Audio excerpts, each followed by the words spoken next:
안녕하세요. 매주 법조계와 정치권의 이야기를 모아 맥락과 흐름을 읽어주는 기자 법정모독의 황영준입니다. 헌정사상 처음이었던 현직 대통령 체포영장이 결국은 제대로 집행도 못해보고 끝났네요. 공수처의 헛발질로 허무하게 만료가 됐습니다. 만료 시한을 하루 앞두고 경찰에 체포영장 집행을 맡기겠다고 했으니 어쩌면 당연한 결과였을지도 모르겠네요. 3일 영장 집행에 나설 당시에도 5시간 반 만에 철수했고 주말에도 재집행 자체를 주저하고 있다는 이야기가 있기는 했습니다만 아예 체포 자체를 포기하고 일이 말지는 저도 예상하지 못했습니다. 공수처는 예상치 못한 경호처의 강한 반발에 놀라고 최상목 대통령 권한대행이 협조해주지 않아 부담을 느꼈던 것 같습니다. 그럼 이걸 공수처의 무능함이라고 봐야 할까요? 수사 경험이 없는 것도 사실이긴 하죠. 그런데다 헌정사상 유례없는 현직 대통령 체포영장 집행이니까요. 그러다 보니 경험이 많고 현장 지휘체계를 갖춘 경찰에 맡기면 신속하고 효율적으로 할 수 있다고 판단했던 것 같습니다. 결론적으로는 경찰에 일임하겠다는 입장은 취소했고 영장을 다시 청구했으니 지켜봐야죠. 보니까 사전에 경찰도 당황을 하는 것 같던데 경찰이 해줄 거라고 봤던 모양이에요. 공수처는 형사소송법 81조를 근거로 경찰에 일임해도 문제가 없다고 본 것 같습니다. 하지만 2021년 검경 수사권 조정이 있었거든요.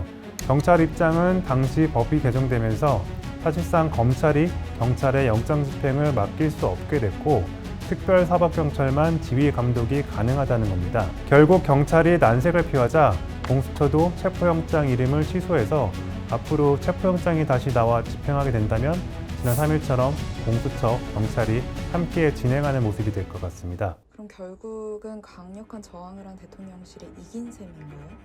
지금 대통령실 분위기는 어떤가요? 탄핵 사태 이후 한동안 일절 언급을 피했던 대통령실인데 상황이 상황인지라 조금씩 언론을 향해 필요한 말은 하겠다는 상황입니다. 3일 경호처가 공수처의 체포영장 집행을 막은 것을 두고 논란이 되자 정진석 비서실장이 경호처 제1경호 대상은 현재도 윤석열 대통령이라고 했었거든요. 비서실에서도 경호처 지원 사격에 나선 셈이니 앞으로 더 적극적으로 나올 가능성도 있다고 봅니다. 이 모든 혼란의 시작점 윤 대통령은 무슨 생각을 하고 있는지 혹시 들리는 얘기 없나요? 윤 대통령의 생각은 변호인단을 통해서 조금씩 전해지고 있는데요. 공수처의 수사도 영장도 불법이니 체포에 응할 수 없다는 입장은 확고한 것 같습니다. 오히려 윤 대통령 변호인단이 공수처와 경찰 150여 명을 고발하기로 했잖아요. 그리고 윤 대통령이 1일 관저 앞 지지자들에게 썼던 편지나 체포영장 집행을 할 때 관저에 있었던 윤상현 의원이 하는 말을 보면 윤 대통령은 계엄을 선포했던 날이나 지금이나 여전히 반국가 세력이 활개를 치고 있고 나는 탄압을 받고 있다. 이런 생각을 하고 있지 않을까요? 그리고 6일엔 체포영장을 맡겠다며 관저 앞에 여당 의원들이 모였잖아요. 대통령이 관저에서 밥을 먹자고 했다고 하더라고요. 자기를 지지하러 와줬으니 고마움의 표시일 수는 있는데 이게 어떻게 비춰질지는 생각을 하지 못했던 것 같습니다. 대통령 측도 응하지 않겠다. 경호처도 마찬가지겠죠? 기자님 생각은 어떠세요? 제가 봐도 경호처가 순순히 물러날 것 같지는 않습니다. 박종준 경호처장은 특수공무집행 방해 혐의로 경찰의 출석 요구를 받고 있거든요. 처음엔 한시도 자리를 비울 수 없다. 두 번째는 변호사 선임을 못했다. 이렇게 경찰 조사에 응하지 않았습니다. 5일엔 위법 논란의 체포영장 집행에 응하는 것이 직무유기라며 입장문까지 냈었죠. 더욱이 지금은 대통령 관저 인근에 철조망까지 설치했는데 경호처가 끝까지 셀프로 문을 열어줄 일은 없을 것 같아 보이네요. 김용현 전 장관이야 그렇다 쳐도 원래 박종준 경호처장이 이렇게 충성파였나요? 경호처는 대통령의 절대 안전을 존재 가치로 여기는 조직입니다. 사고 발생 시 몸을 던져야 되는 역할인 만큼 충성파가 아닌 사람이 맡을 수는 없겠죠. 박 처장은 윤석열 정부 두 번째 경호처장인데요. 경찰대 출신으로 경찰청 차장까지 지냈습니다. 박근혜 정부 땐 경호실 차장도 했었고요. 국민의힘 전신인 새누리당에서 공천도 받았으니 어느 정도 정치 경험도 있죠. 지난 계엄 선포 당일에는 윤 대통령을 대신해 조지호 경찰청장과 김봉식 서울청장에게 삼청동 안가로 오라는 연락을 직접 한 걸로 알려졌습니다. 그래서 참고인 조사도 받았고요. 또 노상원 전 정보사령관과는 박근혜 정부 시절 경호처에서 같이 근무하기도 했습니다. 그러고 보니까 경호처가 대통령을 지키겠다며 과잉 대응을 한 게 이번이 처음이 아니잖아요. 작년 이맘때 이른바 입틀막 사건이 있었죠. 전북특별자치도 출범식 행사에서 전주울 지역구의 강성희 당시 진보당 의원이 경호처 직원들에 의해 강제로 퇴장당한 사건이 있었습니다. 이후 카이스트 학위수여식 때 졸업생이 강제 퇴장당하기도 했었죠. 경호처 조직 자체가 대통령의 신변 안전을 최우선으로 삼아야 되는 것은 맞죠. 하지만 과잉 대응을 한 게 문제고요. 과잉 대응이 논란이 됐을 때 대통령이 그렇게 하지 말라고 한마디 경고를 했다면 아마 차단이 됐겠죠. 하지만 이런 행태가 계속 이어진 걸 보면 오히려 그걸 방치했거나 독려했을 가능성이 있어 좀 아쉬운 생각이 듭니다. 그때도 경호처가 대통령을 지키기 위해선 국민한테 저렇게도 할 수 있구나 좀 놀랐거든요. 사법부가 발부한 체포영장까지 무시할 수 있다는 게 원래 이렇게 힘이 센 겁니까? 저도 사실 예상하지 못했는데요. 일단 경호처는 윤 대통령이 현직 대통령으로 있는 한 경호법이 우선이라고 생각한 것 같습니다. 그러다 보니 윤 대통령 측이 주장하는 위법, 불법 입장을 따를 거고요. 사실 국가 정상을 경호하는 기구가 보호하는 대상, 즉 대통령 직속으로 운영되는 건 선진국 중에선 우리나라가 거의 유일합니다. 대통령 직속이다 보니 다른 곳의 눈치나 감시받을 일이 없고 대통령과 늘 함께하니 힘이 막강할 수밖에 없겠죠. 반면 영국, 프랑스, 독일 등 대부분 선진국에선 경찰 조직에서 담당하고 있습니다. 세계 최고의 대통령 경호 조직이라 불리는 미국은 국토안보부 소속이고요. 경호 대상과 지휘 체계를 분리하고 있죠. 하지만 우리나라의 경호처는 대통령에 의한 조직이다 보니 대통령이 필요하다면 국정농단 때처럼 청와대의 비선 실세나 사인이 드나드는 잘못된 일도 제재하지 못한 경우도 있습니다. 지금도 발부된 체포영장을 따르지 않는 경호처를 야당에선 윤석열 사병이라고 비난하고 있죠. 과거에 잘못된 사례도 있었는데 왜 경호처에 대한 관리가 바뀌지 않은 걸까요? 노력이 아예 없었던 건 아닙니다. 다만 국정농단 사건이 있었던 박근혜 정부에서 경호처에 더 힘을 실어준 경우였습니다. 경호처를 경호실로 격상했고 경호실장도 장관급으로 올렸었죠. 이후 문재인 정부가 경호처 폐지와 경찰청 이관을 약속했지만 결국 이행되지 못했습니다. 그냥 경호실을 다시 경호처로 낮췄을 뿐이죠. 그리고 윤석열 정부에선 김영현이란 대통령 최측근이 경호처장이 됐고 경호처장이 군과 경찰을 지휘 감독할 수 있는 경호법 시행령을 개정하려는 움직임도 있었습니다. 결론적으로는 무소불위 경호처장이라는 지적에 군경 지휘감독 대신 관계기관장과의 협의로 문구가 정리됐습니다. 덕분에 지난 3일 체포영장 집행 때 군경이 경호처장 요청에 불응할 수 있었습니다. 그렇다면 이제 앞으로는 어떻게 되는 건가요? 계엄 당시 주요 역할을 한 사람들은 구속돼 기소가 되는데 정작 우두머리 혐의자에 대해서는 아무것도 못하게 되는 건가요? 일단 체포영장은 공수처가 다시 신청을 했고요. 발부가 되면 재집행을 하겠죠. 성공하냐 실패하냐에 따라 수사 주체가 바뀔 수도 있고요. 아니면 공수처가 구속영장을 바로 청구할 수도 있습니다. 만약 최상목 대통령 권한대행이 협조를 하면 수사기관과 대통령실 경호처의 대립을 해결할 수도 있습니다. 최대행의 움직임이 좀 있나요? 사실 최대행은 공수처의 협조 요청에 응하지 않았고 법과 원칙에 따라 관계기관들이 잘 처리하기를 바란다는 원론적인 입장을 밝혔습니다. 경호처와 공수처, 공격하는 입장과 방어하는 입장도 간극이 크고 여야도 서로 이견이 큰 상황에서 어느 한쪽 편에 서기가 힘들다고 본 것 같습니다. 또 결정에 따라 물리적 충돌도 벌어질 수 있고요. 결정하기 더 어려운 측면도 있었을 겁니다. 그렇다면 희망적인 건 아니잖아요. 다소 방관자적인 태도를 보이고 있는 건 사실입니다. 권한대행의 권한이 어디까지냐 고민이 있다 보니 내부 교통정리를 하기 어렵다는 입장도 있고요. 하지만 7일 국무회의에서 오직 국민과 역사의 평가만 두려워해야 한다며 책임있게 행동하는 게 공직자로서의 도리라고 말했는데 어떤 의미인지는 좀 더 지켜봐야 될 것 같습니다. 하지만 지난번에도 아무도 모르게 헌법재판관 2명의 임명 발표를 했었잖아요. 그때 이유로 들었던 게 사회 갈등, 민생 위기, 경제 위기였습니다. 당시엔 무한 제주항공 여객기 참사까지 터진 상황이라 민주당이 자신마저 탄핵하면 경제의 불확실성이 걷잡을 수 없이 커질 것이란 판단을 했던 것 같습니다. 자신이 탄핵될 경우에 대통령 권한대행만 3명이 되는 비정상적인 사태로 한국의 대외 신인도 등의 심각한 타격이 불가피하다고 봤던 것 같습니다. 또 헌법재판관 임명 문제는 어쨌든 탄핵 심판에 연계된 문제였고 헌재는 계엄으로 시작된 이 혼란을 해소할 수 있는 마지막 보루거든요. 그러니 헌재를 8인 체제로 돌린다는 대의적인 측면이 컸다고 봅니다. 윤 대통령이랑 최상목 권한대행이 많이 가까운 사이였다고 하던데 두 사람 모두 서울법대 출신이라는 공통점이 있죠. 윤 대통령과 최 대행은 같은 듯 다른 듯 그런 인생을 살아왔습니다. 강골 검사인 윤 대통령은 승부수를 던져 대통령까지 됐지만 또다시 계엄 승부수를 던져 이런 상황에 처하게 됐죠. 반면 최 대행은 경제관료, 엘리트 공무원으로서 정권을 누가 잡든 제갈길을 걸어왔습니다. 하지만 결국은 정치의 부침, 모진 풍파를 정면으로 맞게 됐습니다. 그런 두 사람이 걸어온 길을 짚어보며 앞으로 일어날 일에 대한 맥락을 짚어보겠습니다. 사실 이런 상황이 되기 전까지는 최상목 대행이 어떤 사람인지 잘 몰랐습니다. 어떤 사람인가요? 전형적인 엘리트 경제관료라고 할까요? 특별히 정치권에 기웃거리지도 않았고 극단에 치우치는 사람도 아니라는 평가입니다. 노무현 정부 땐 재정경제부 증권제도과장, 금융정책과장, 이명박 정부 땐 기재부 미래전략정책관, 정책조정국장, 경제정책국장, 박근혜 정부 땐 대통령 비서실에서 일했습니다.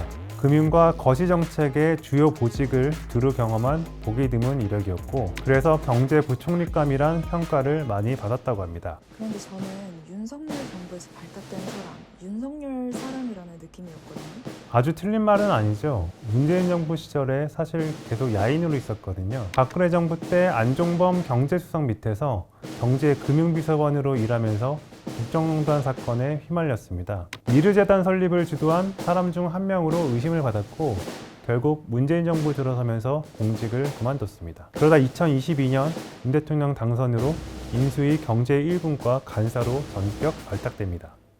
이후에 경제수석으로 있으면서 대통령이 생일밥을 사준 수석으로 많은 관심을 받았죠. 당시 대통령의 비공개 일정이었는데 대변인실에서 출입기자들에게 사진도 공유하고 최 대행의 생일 날짜도 공유하고 그랬습니다. 이후엔 경제부총리 겸 기재부 장관이 됐죠. 어찌 보면 경제관료로선 최고의 자리일 텐데요. 결국 그 자리를 대통령이 만들어준 거죠. 그리고 윤 대통령이 사석에선 서울법대 3년 후배인 최 대행에게 상모가라고 할 정도니 아끼고 각별히 챙겼던 것 같습니다. 그럼 윤 대통령 입장에서는 배신이겠네요. 지금의 윤 대통령이라면 충분히 그렇게 생각할 수 있을 것 같습니다. 최 대행의 헌법재판관 임명을 두고 대통령실과 여당에선 반발이 거셌거든요. 이들은 내심 헌재 6인 체제에서 탄핵 심판이 이뤄지면 재판관 한 명만 반대해도 기각이 되니 여권에선 대통령 권한대행은 헌법재판관 임명 권한이 없다 이러면서 막으려 했었거든요. 하지만 최 대행 입장에서 본다면 이게 최선이었다고 할까요? 최 대행이 관료 생활을 하면서 대통령 탄핵을 본 게 벌써 3번째입니다. 노무현, 박근혜 전 대통령 그리고 윤석열 대통령까지요. 월권이다, 배신자다, 욕먹을 걸 알았겠지만 최 대행이 헌법재판관 임명을 강행한 건 탄핵 트라우마도 상당히 작용했다고 봅니다. 또 국정농단 세력으로 몰려 수사를 받았던 최 대행은 이번 계엄 때도 대통령에게 가장 명확하게 반대 의사를 밝혔잖아요. 그때처럼 동조 세력으로 보이고 싶지 않았을 것 같습니다. 특히 이번엔 계엄이었으니까요. 그런데 국정농단 수사면 윤 대통령이 특검팀 팀장이었잖아요. 맞습니다. 아이러니하게도 그 수사로 윤 대통령과 최상목 대행의 인연이 맞닿게 된 거죠. 수사를 하는 사람이랑 받는 사람이 어떻게 인연이 시작될 수 있는 거죠? 서울법대 3년 후배긴 하지만 서로 아는 사이는 아니었거든요. 최 대행은 수사를 받으면서 열심히 일한 죄밖에 없다는 게 밝혀진 것 같아요. 당시 윤 대통령의 후배 검사들이 최 대행을 조사했었고 경제관료 최상목을 유심히 본 거죠. 그리고 몇 년 뒤 생각지도 못하게 윤석열 검사가 대통령이 됐고 경제 전문가가 필요할 때 좋은 경제 전문가로 후배들이 추천한 거고요. 의외로 윤석열 정부엔 그런 인연들이 참 많습니다. 윤 대통령이 서울중앙지검장을 할 때 이명박 전 대통령 관련 수사를 하면서 이 전 대통령과 그 측근들이 많이 구속됐었죠.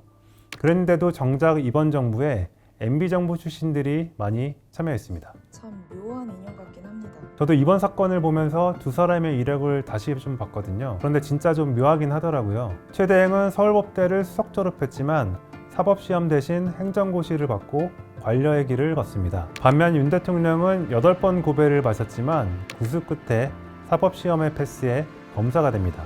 박근혜 정부에서 최대행이 승승장구할 때 윤 대통령은 국정원 댓글 사건으로 좌천돼 한직을 돌았고 국정농단 사건이 터지자 180도 다른 처지가 됩니다. 윤 대통령은 결국 문재인 정부에서 검사로서 모든 영광을 누렸고 반대로 최대행은 야인 생활을 했죠. 최대행은 그 권한을 대행하게 되면서 또다시 운명이 엇갈리게 된 거죠.